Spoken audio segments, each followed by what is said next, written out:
The next thing I'd like to discuss this morning is how we're going to... Sorry, man, your time is up. We have to call on the next speaker. We really apologize. You don't want that to happen to you, do you?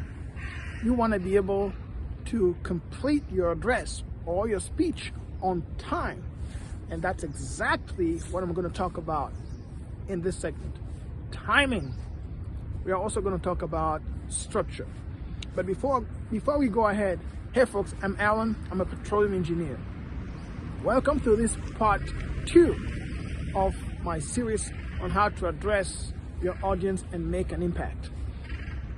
In the first part, we talked about the audience and the message. In this segment, we're going to talk about the timing and the structure. Let me start with timing.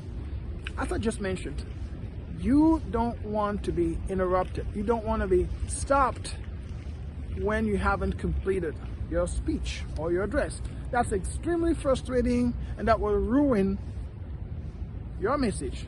And you will come across as unprepared, and you don't want that to happen. So after you have identified your audience and your message, ask the people, how much time do I have for my address? If you have 2 minutes, it's not the same as if you have 10 minutes or if you have 1 hour.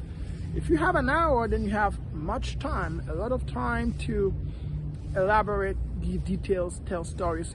On the other hand, if you have just 2 or 3 minutes, you really want to pinpoint, identify the most important thing and drive your point very quickly. So make sure you know how much time you have and rehearse.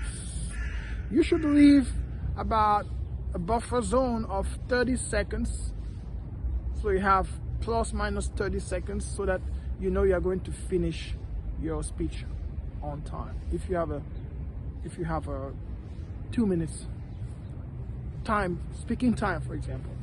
So always think about the buffer zone to be able to finish your speech on time. Now, let me move on to the structure.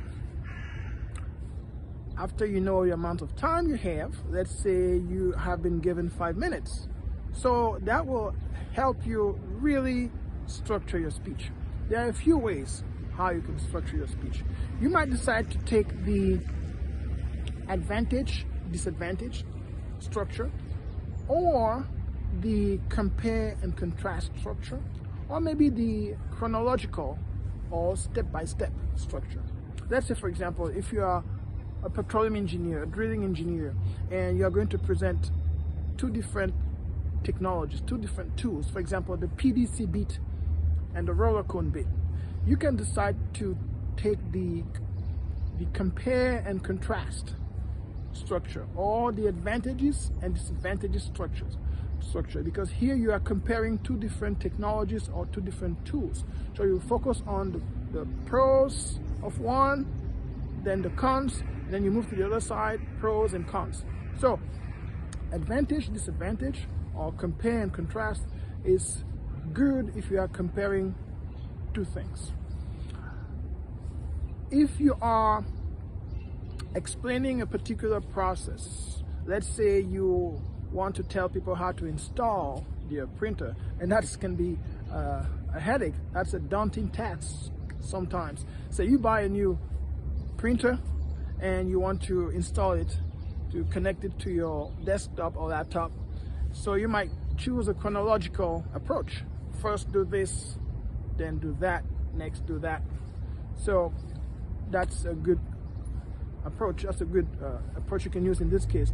Another thing, if for example you are trying to compare a laptop and a desktop, as I said earlier, you might decide to choose the compare and contrast or the advantages, disadvantage approach. So in summary, we talked about the importance of knowing how much time you have for your speech. Extremely important, because you want to complete your speech, you don't want to be interrupted.